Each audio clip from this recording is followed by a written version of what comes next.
Chapter 12.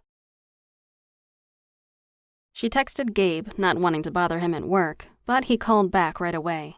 "I'm driving between clients, so I thought it best to call you back rather than trust Siri to dictate. She hates me," Gabe pronounced firmly. Imogen couldn't help but laugh. "I say the same thing all the time. She's constantly changing my words on me."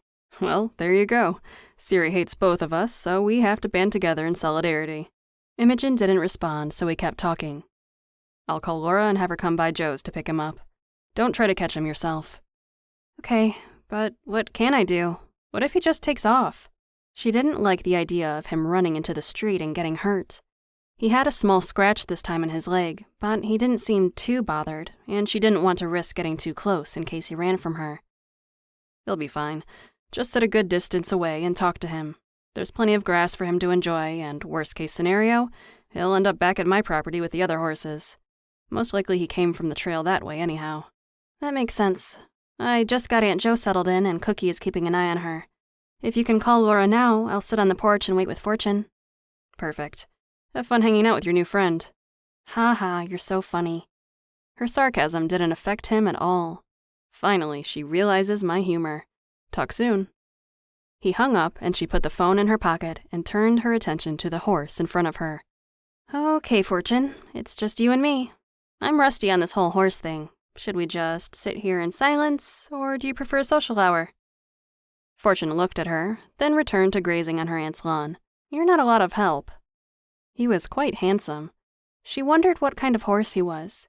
He was a dark, shiny brown and had the most luscious mane and tail. He could be in a shampoo commercial for horses. Of course, he wasn't as handsome when he pinned his ears, but she couldn't blame him for being in a mood. Everyone was entitled to a bad day. "Why do you keep running away from home, huh? I think I passed your barn today. It's beautiful." Fortune snorted and moved closer to her as she talked. She figured he was happy to let her chat as long as he could keep eating unmolested. It helped having her own personal lawnmower. She didn't reach for him, but stayed where she was. "Are you a show jumper? You look like you could be with those long legs. I always liked speed games, and you were built for them. You obviously like trails since you go wandering about. Those are my favorite." Imogen kept a low, one-sided conversation until a familiar truck pulled into the drive. Fortune lifted his head high, ears alert, and eyes wide. He looked ready to run.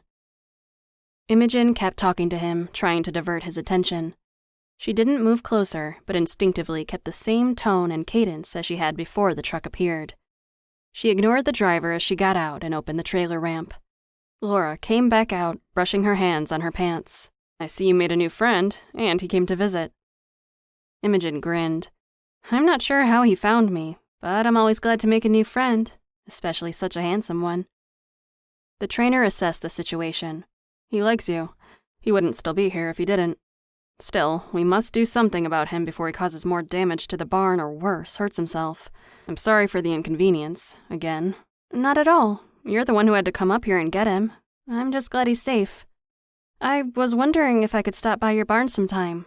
I'll be here a few months, and I might be interested in taking lessons." "Do you have riding experience?" "Yes, although not for about a decade. I grew up riding at my local show barn, doing the jumpers and competing until I went to college.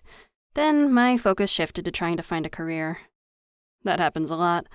Take my number and text me to set up an evaluation. Once I see how much you know, we can go from there." Laura haltered Fortune quickly and deftly, leading him calmly onto the trailer. "Thanks so much. I'll be in touch with you soon." She turned to the horse. "Fortune, I'll come visit you at home, okay? No more breaking out and wandering."